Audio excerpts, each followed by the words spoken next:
श्री शिवाय नमस्तुभ्यम।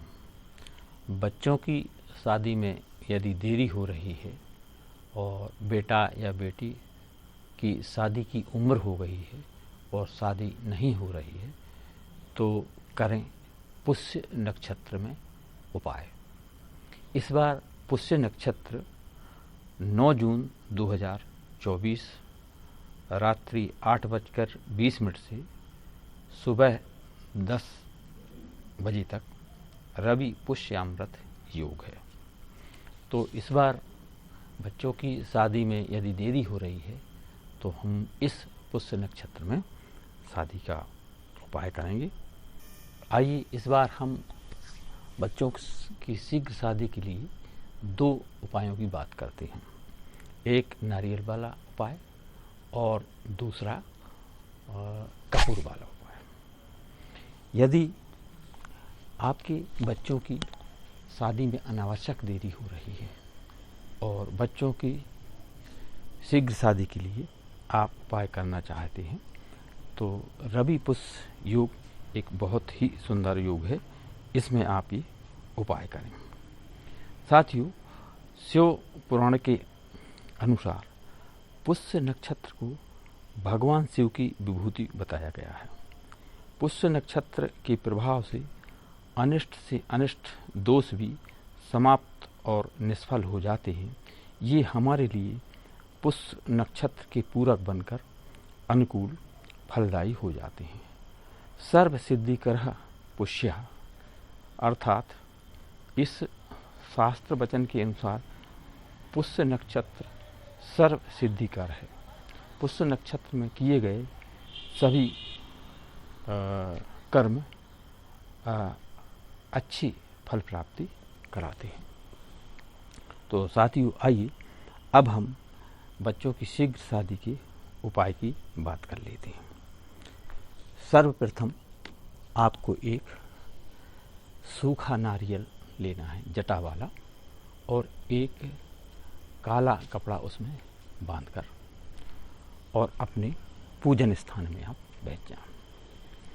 सुबह जैसे ही स्नान आदि से निवृत्त हो और स्वच्छ वस्त्र धारण करें और एक जटा वाला नारियल ले और काले कपड़े में उसको लपेटकर अपने पूजन स्थान में बैठ जाएं और कलावा यानी कि मौली धागा उस पर 7 बार लपेटें और कुछ दक्षिणा रख लें, जैसे 11, 21, 31, 51 जो भी आपकी श्रद्धा हो उसमें कुछ दक्षिणा रख लें और 7 बार उसमें मौली धागा लपेट कर खोंस दें, गांठ ना बांधें।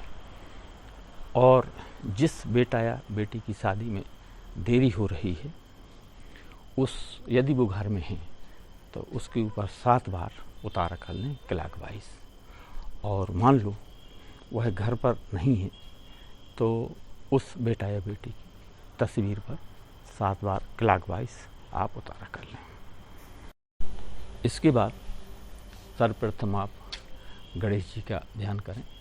इसके बाद पंचदेवों को प्रणाम करने के बाद अपने बेटा या बेटी की शीघ्र शादी की प्रार्थना करें और इतना करने के बाद अपने घर के आसपास जो भी हनुमान मंदिर है वहाँ पर आप चले जाएं और साथ में एक दीपक तैयार करके जिसमें सरसों का तेल डालें और 2 लौंग डालकर ले जाएं और हनुमान जी के सामने बैठ जाएं।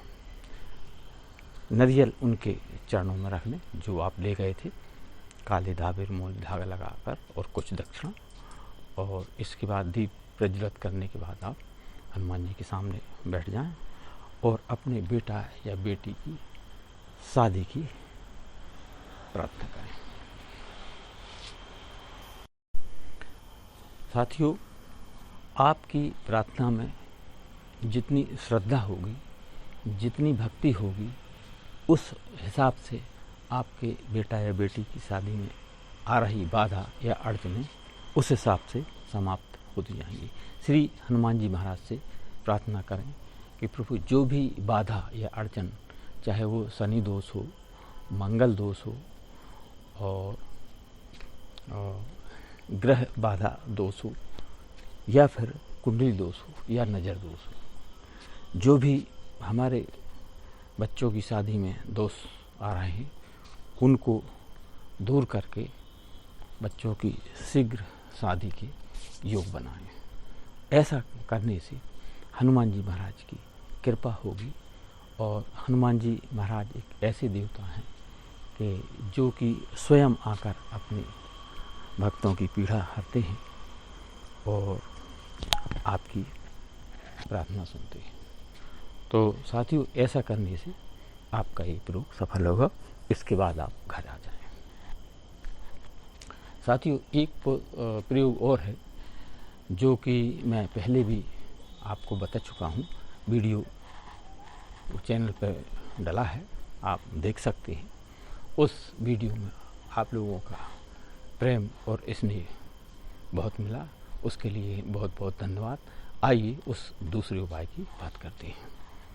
साथियों, रवि पुष्य नक्षत्र 9 जून को है, तो सुबह जो माता पिता ये कपूर वाला प्रयोग करना चाहते हैं वो है आप कर लें। नारियल वाला तो हमने बताया, अब दूसरा उपाय अपन कपूर का बताते हैं। उसमें जितनी भी निगेटिविटी होती है, जो भी बाधा या अड़चन आती है, वो कपूर की टिकिया के साथ जलकर समाप्त हो जाती है और बच्चों की शीघ्र शादी के योग बनते हैं।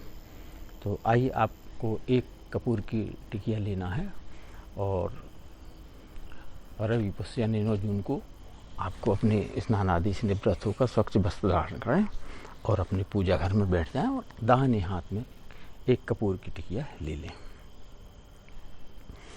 और इसमें आपको शीघ्र शादी की प्रार्थना नहीं करना है। इसमें जो भी बाधा अड़चन या जो भी दोष है उसका उच्चारण करना है। तो सर्वप्रथम भगवान गणेश का ध्यान करें, इसके बाद पंचदेवों को प्रणाम करें, अपने इष्ट कुल देवता, पितृदेवता और जिनको भी आप मानते हैं या जिनका पूजन करते हैं, डेली रूटीन की पूजन करने के बाद आप इस उपाय को करें।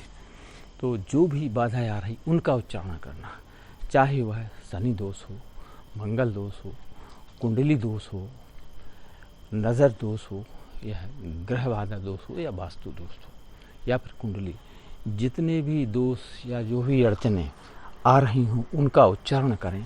तो वह जितनी भी निगेटिविटी या बाधा होगी वो कपूर की टिकिया में आ जाएगी। साथियों, यह जो आप निगेटिविटी है इनका उच्चारण कर रहे हैं, यह इसमें आपको भगवान भोलेनाथ से प्रार्थना करना है। या तो उनके सामने आप बैठ जाएं या उनकी तस्वीर या शिवलिंग हो, जैसा भी सुविधा अनुसार आप भगवान भोलेनाथ की तस्वीर रख के और एक कपूर की टिकिया हाथ में लेकर उनसे आपको प्रार्थना करना है। और प्रार्थना करने के बाद एक मिट्टी के पात्र में, चाहे वह मिट्टी का दीपक हो या मिट्टी का बाउल हो, उसमें रखकर आपको इस टिकिया को जला देना है। और कपूर की टिकिया जलाने के बाद आपके पूरे घर में इसको लेकर घुमाना है। पूरे घर में इस टिकिया को घुमाने के बाद पुनः आप पूजा घर में बैठ जाएं और उस जली हुई टिकिया को वहीं पर छोड़ दें और अपना उपाय समाप्त करें। दूसरे दिन सुबह जब आप स्नान आदि से निवृत्त होकर पुनः पूजा घर में प्रवेश करें तो उस जली हुई टिकिया को और वाले पात्र को उठाकर आप उसमें कुछ जल डालें और किसी भी गमले या क्यारी में उसको छोड़ दें। तो जो भी दोष, जो भी अड़चन, जो भी निगेटिविटी आपकी थी वो जलकर अब समाप्त हो गई और आपके बच्चों की शीघ्र शादी के योग बनेंगे। यानी जो भी बाधा आ रही थी वह आपकी अब समाप्त हो गई और आपके बच्चों की शादी की शीघ्र योग बनेंगे, रिश्ते भी आएंगे और शादी पक्की होगी। और एक दिन ऐसा आ जाएगा कि आपके बच्चों की शादी हो जाएगी। तो साथियों, ये थे रवि पुष्य योग में करने वाले उपाय। तो इन उपायों को आप करें और अपने दोस्त और रिश्तेदारों को ये वीडियो सेंड करें, और चैनल पर नए हों तो चैनल को सब्सक्राइब करें और लाइक शेयर और सब्सक्राइब करें। ये भी एक पुण्य कार्य है कि यदि आप किसी का भला कर रहे हैं तो आपका भी भला होगा। तो वीडियो को शेयर ज़रूर करें, जिससे दूसरों को भी इसका लाभ मिल सके। धन्यवाद। श्री शिवाय नमस्तुभ्यम।